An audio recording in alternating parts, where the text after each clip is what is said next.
Il est 7h14, vous savez, le grand respect que j'ai pour notre chroniqueur éditorialiste, Frédéric Bérard. Mais j'ai reçu un message la semaine dernière qui témoigne vraiment de l'appréciation de l'auditoire pour ses propos. Il y a une dame qui m'écrit « Je passe constamment le plus beau 10 minutes de ma journée quand j'entends cet homme vous parler. » Bon. Il y a deux manières de prendre ça. Ou bien il est très bon, ou bien le reste du temps, je suis très plate. Salut Fred. Wow.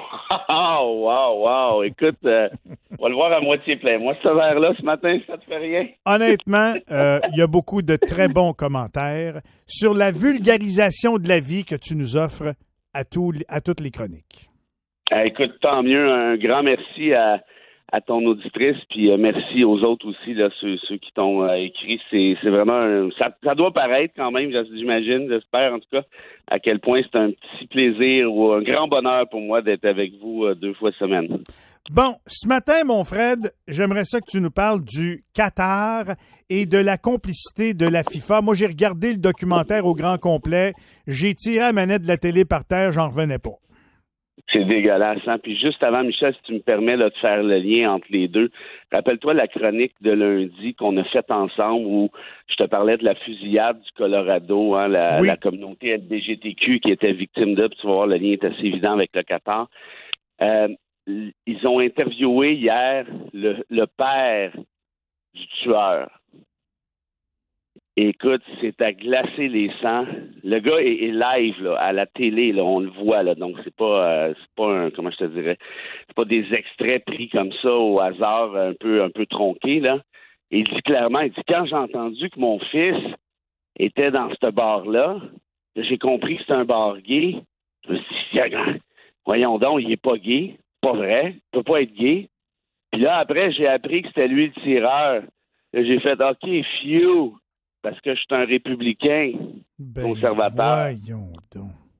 Allez voir ça se promène sur Twitter. Vous avez la clip. Me niaise. Je te le jure comme je suis là.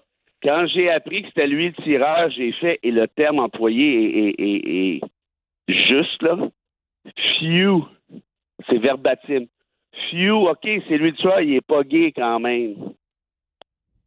Je suis un conservateur républicain, comprenez-moi.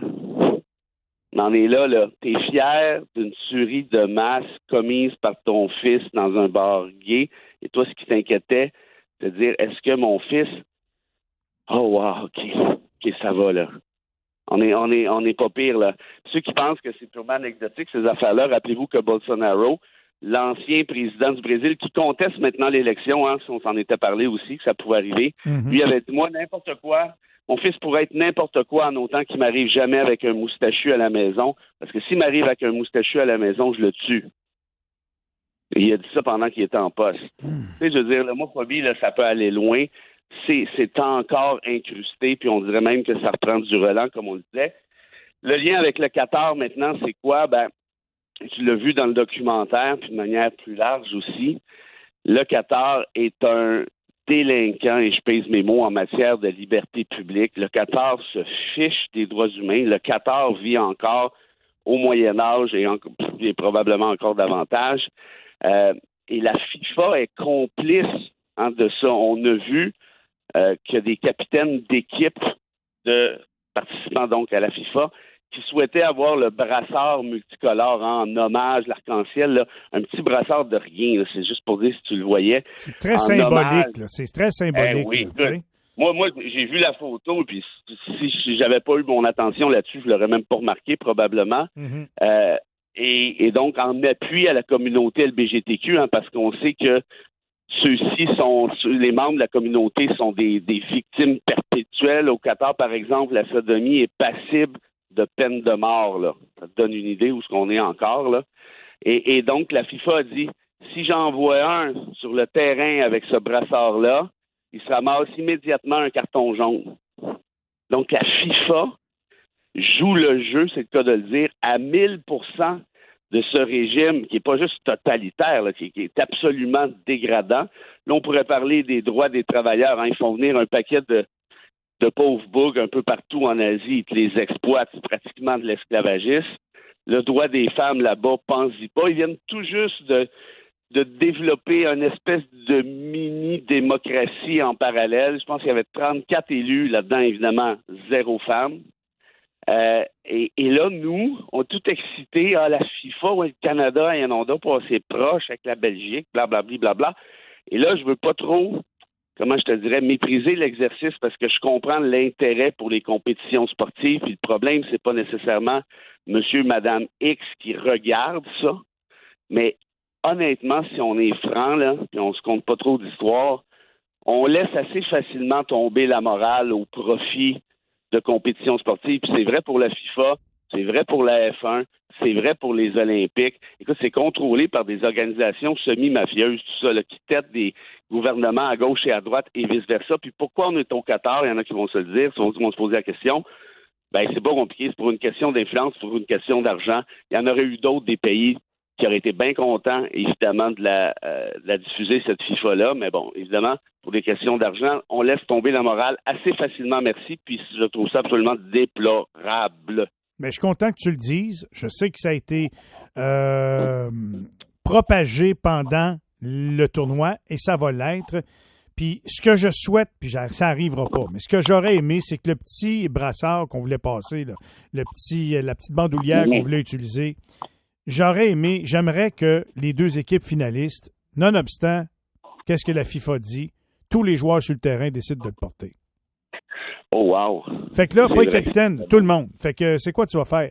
22 cartons jaunes, c'est quoi tu vas faire, là? Hein? Ça serait un pas pire, puis excuse l'expression, un pas pire fuck you la FIFA, puis fuck you vous autres aussi. Comprends-tu? Ça serait un pas pire fuck you, puis effectivement, au final, là, ça devient compliqué, là, à moins qu'ils souhaitent l'annuler. Mais tu vois, ça te donne une idée à quel point. Puis moi, c'est ce bout-là là, qui. Tu sais, moi, je vis pas au Qatar. Tu sais, moi, je suis pas responsable de ce qui se passe là-bas, en quelque sorte. Je veux dire, j'ai rien à voir là-dedans. Mais je me sens un petit peu responsable, par contre, de nous voir appuyer cet événement-là à travers le Canada. Mais ça, tu peux pas demander aux gens de sévir contre des fautifs. C'est pas à nous autres de faire ça. Tu comprends? Les amateurs de soccer, là, ils vont pas se priver de soccer. C'est sûr. Tu sais, parce qu'il y a du monde cave qui ont fait des choses caves puis qui ont choisi une place pas correcte pour tenir un tournoi de soccer. Tu sais? Même chose pour les Olympiques, même chose pour la F1 en quelque sorte. Ça, je comprends ça. Mais Jean-Luc Brassard, qui s'y connaît pas mal là, en matière olympique, et c'est un gars intelligent là, qui analyse toute cette magouille-là depuis longtemps. Je l'adore. Il dit, la seule façon de procéder, ce serait d'arrêter d'acheter des tickets, bon, pour ceux qui sont là-bas, évidemment, ou tout simplement de regarder la FIFA. Ouais. Bon, est-ce qu'il rêve en couleur? Oui. Non. Mais est-ce qu'il a raison au final? Oui aussi. Non, mais la vraie façon, là, c'est que les commanditaires, tu as vu l'impact des commanditaires dans l'occupation double dans tout le monde? La journée que les commanditaires disent « Vous allez au Qatar, nous autres, on n'embarque pas personne », tu vas voir ça que Blatter et sa gang de bandits, ils vont virer ça de côté. Comprends-tu? Ça, tu as raison, mais l'affaire, c'est que les commanditaires vont jamais reculer. Ben non. Si la masse critique est là. Parce que regardez, là, tout le monde a l'air, ça a de l'allure, finalement, regarde, les auditeurs sont là, les gens veulent acheter des billets, tout le monde capote. Moi, je suis encore là. Dans ton analogie avec Occupation Double est bonne, parce que, mais quand la chicane a pogné, c'est là que les commanditaires ont débarqué. Mais tant qu'il n'y a pas eu cette espèce de mini-révolte-là, là, en quelque sorte, de critique dans le part de la population, et les commanditaires étaient bien contents, là. C'est à la toute fin qu'ils ont tiré la plaque, comme ils font toujours d'ailleurs. Ils attendent toujours au maximum. Une autre analogie, peut-être un peu tirée par les cheveux, mais tu sais, Twitter a encouragé Donald Trump jusqu'à la dernière minute là, de son premier mandat, parce que je parle déjà comme s'il allait en avoir un deuxième. Rappelle-toi, Twitter lui a tiré la plug après qu'il ait quitté la présidence, après les événements du 6 janvier, mais il avait fait le gros de la job, effectivement. Ben oui, avec ses 70 millions d'abonnés, Twitter se bourrait pas. C'était la controverse de la bullshit par-dessus bullshit, controverse par-dessus controverse. Là, enfin, OK, on va y taper ses doigts, va-t'en, t'es dehors, mon Donald. Attends une minute, t'en as profité tout le long. Donc, les commanditaires, c'est un peu la même chose. Oui. Puis est-ce que j'ai confiance à ces commanditaires-là? Je les connais pas tous. Mais moi, dire une affaire, il y en a là-dedans, là, qui sont impliqués dans le scandale des Ouïghours en Chine. Puis je vais vous le rappeler, c'est quoi le scandale des Ouïghours? C'est un génocide qui a lieu sous nos yeux, puis on fait rien. Il y a 1 million de Ouïghours. C'est quoi un Ouïghour? C'est un musulman qui vit en Chine essentiellement. Il y en a 1 million dans des camps de concentration, des camps de travaux forcés, où les femmes sont stérilisées, où on leur enlève leurs organes, évidemment, vous avez compris, par la force. Et qui profite de ça? C'est les Volkswagen, les Adidas, les Apple et compagnie. Je veux dire, moi, là, ces commanditaires-là, c'est bien de valeur, mais j'ai des petits doutes sur leur conscience morale, puis je suis pas sûr que je vais leur faire confiance non plus, que ce soit pour la FIFA ou n'importe quoi d'autre. Merci de la mise en lumière. C'est vraiment très intéressant que tu l'aies fait ce matin. Fred, as-tu une petite citation pour nous remonter le moral, finalement, matin? Je ne sais pas, malheureusement, si ça va te remonter le moral, mais je trouve que ça cadrait assez bien avec notre jasette. Je te cite le bon vieux Camus, comme d'habitude, puis écoute ça, il faut y penser un petit peu. Là. Il y a un autre niveau que seul Camus est capable de nous livrer, je te dirais, et la citation est la suivante. Si la fin justifie les moyens, qu'est-ce que justifie la fin?